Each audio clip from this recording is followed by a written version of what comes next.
आज हम सब पढ़ेंगे। ये एक प्ले है द पॉकेट मनी।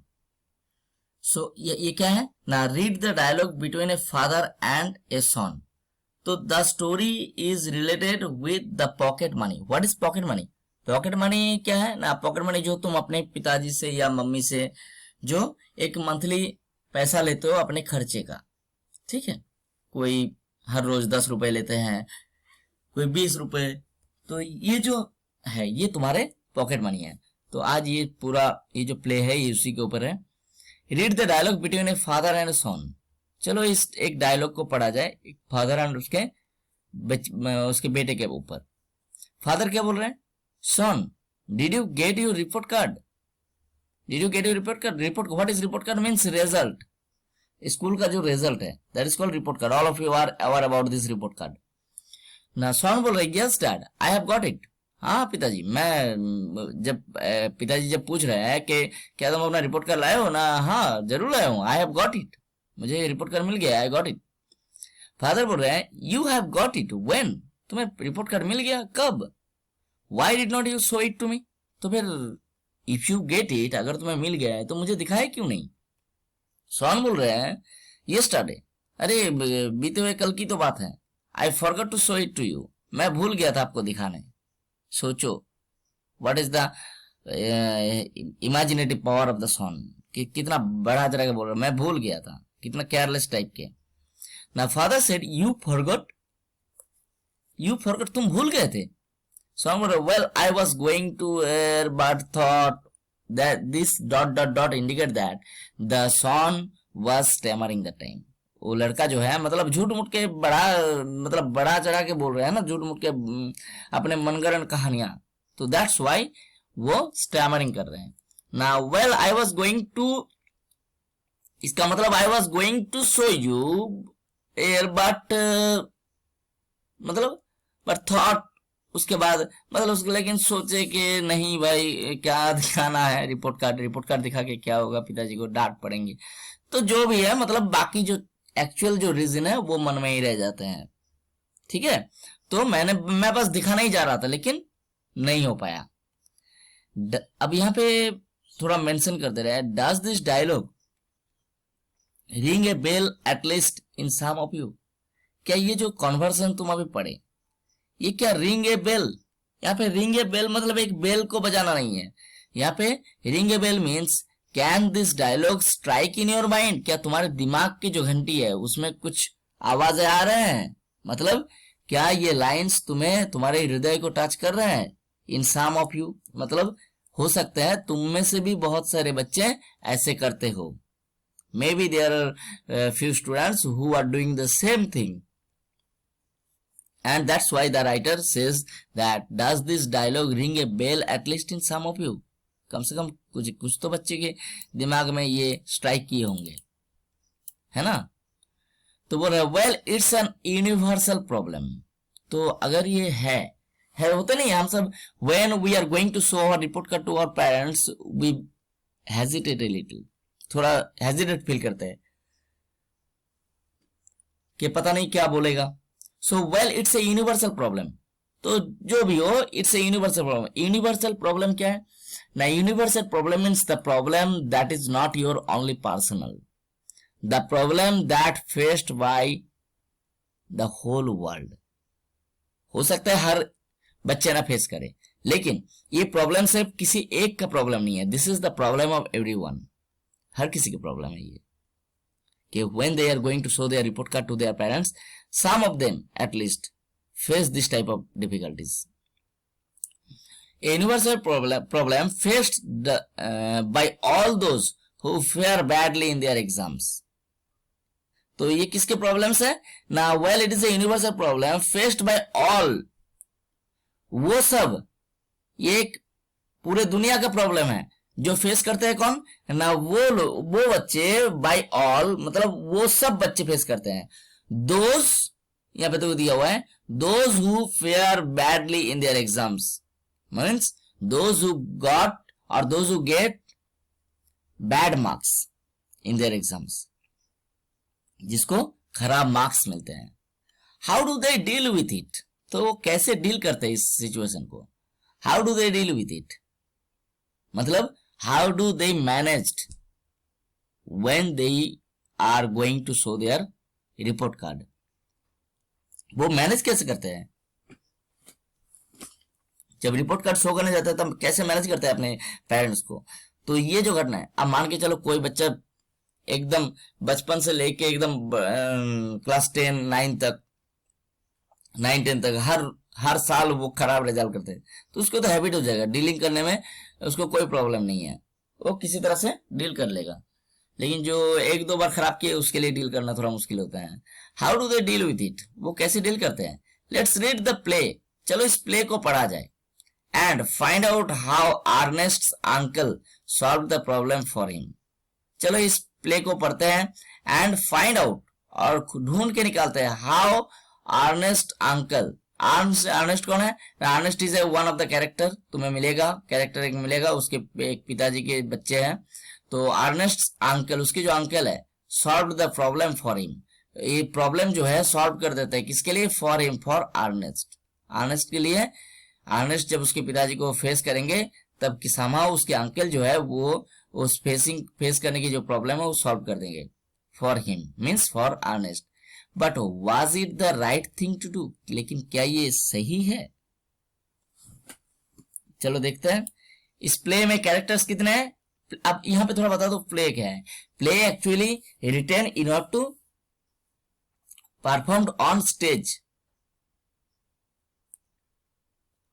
तुम सब भी चाहो तो इस प्ले को परफॉर्म कर सकते हो इन योर स्कूल के कुछ बच्चे मिलके कुछ कैरेक्टर्स को मतलब जो सब अपने अपने कैरेक्टर्स ठीक कर लेते हैं, तो ये एक मतलब स्टेज में परफॉर्म करने जैसा है। तो कैरेक्टर्स कौन कौन है यहाँ पे, Ernest Rayland Smith, Ernest Rayland Smith कौन है ना, school boy of 14 school boy of 14 मतलब 14 years old, 14 years old school boy, 14 साल का एक बच्चा है अर्नेस्ट रेलैंड स्मिथ। अब उसके मिस्टर रेलैंड स्मिथ ये कौन है, अर्नेस्ट फादर, अर्नेस्ट के पिताजी, ए सेल्फ इंपॉर्टेंट बिजनेसमैन, मतलब जो खुद का बनाया हुआ एक बिजनेस का मालिक है, सोच लो, ठीक है। अब यहाँ पे है अंकल टॉम, अंकल टॉम है, अंकल टॉम किसका अंकल, अर्नेस्ट, अर्नेस्ट के जो अंकल है अंकल टॉम है। मैरी है, मैरी कौन है, ए सर्वेंट है, और एक बच्चा है a boy also named Smith, उसका भी नाम स्मिथ ही है।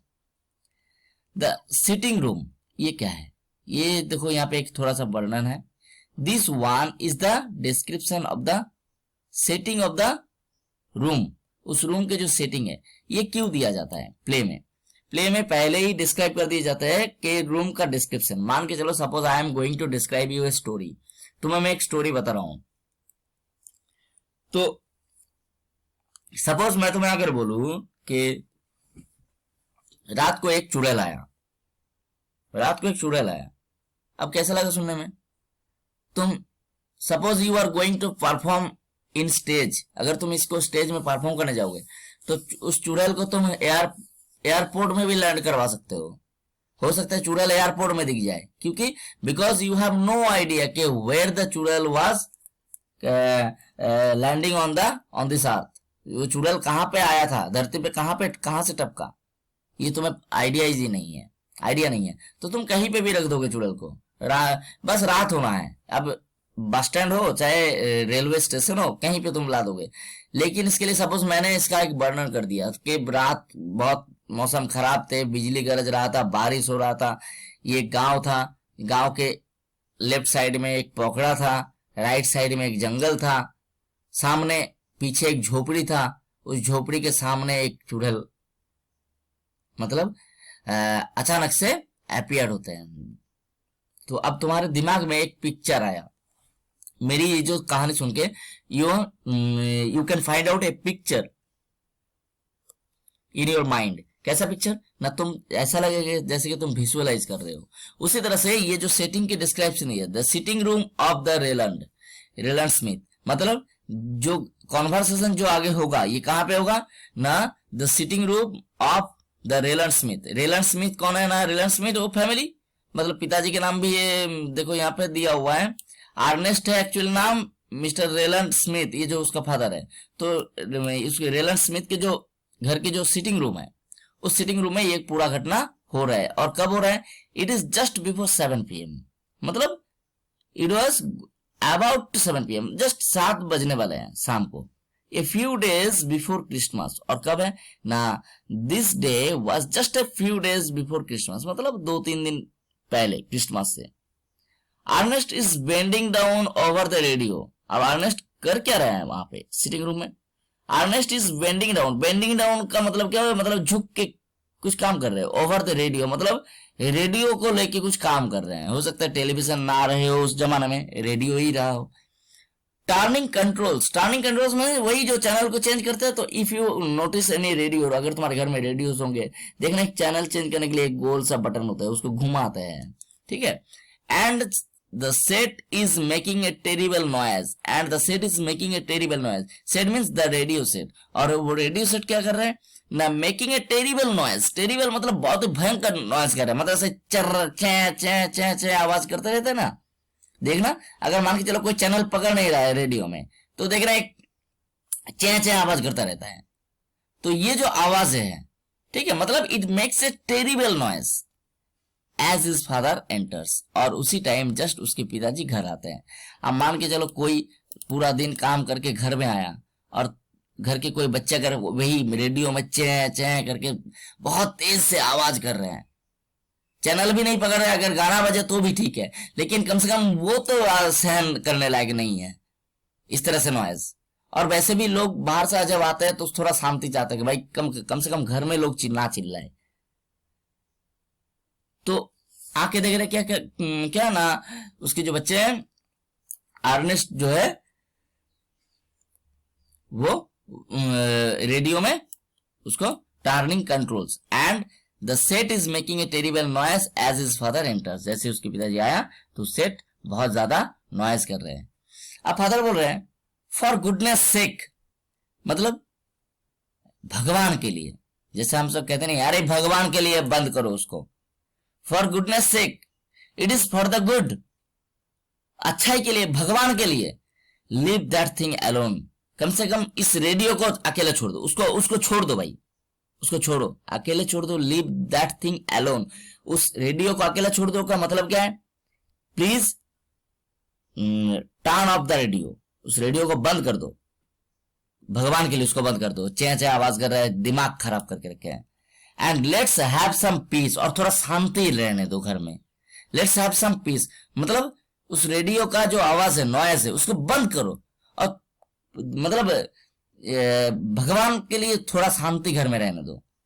And quiet, peace and quiet मतलब थोड़ा शांति, सुख शांति जिसको कहते हैं, मतलब एक साथ peace and quiet both are same kind of thing, मतलब शांति रहने दो। And letters for me, any letters for me means मेरे लिए कोई मैसेज, मतलब पूरा दिन घर में नहीं था तो हो सकता है कोई उसके लिए कोई मैसेज छोड़ के गया, तो any letters for me.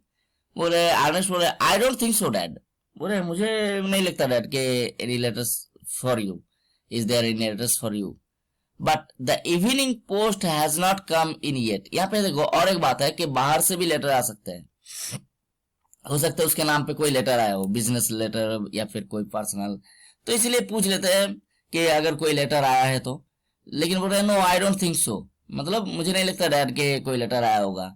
But the evening post has not come in yet, लेकिन इवनिंग का जो पोस्ट है, मतलब इवनिंग के जो पोस्टमैन है अभी तक चिट्ठी देके गया नहीं है, मतलब वो अभी तक नहीं आया। Evening post has not come in yet, मतलब इवनिंग के जो पोस्ट मास्टर 2 बार आते होंगे, सुबह एक बार, शाम को एक बार, तो शाम के जो पोस्ट है वो अभी तक नहीं आया, postman.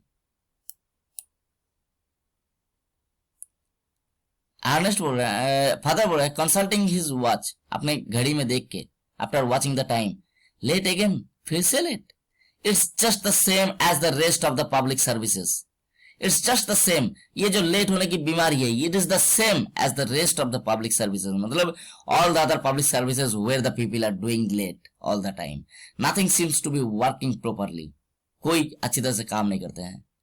Okay students, if you like this video, if you like the explanation, so please subscribe and share with your friends. Thanks for watching the video.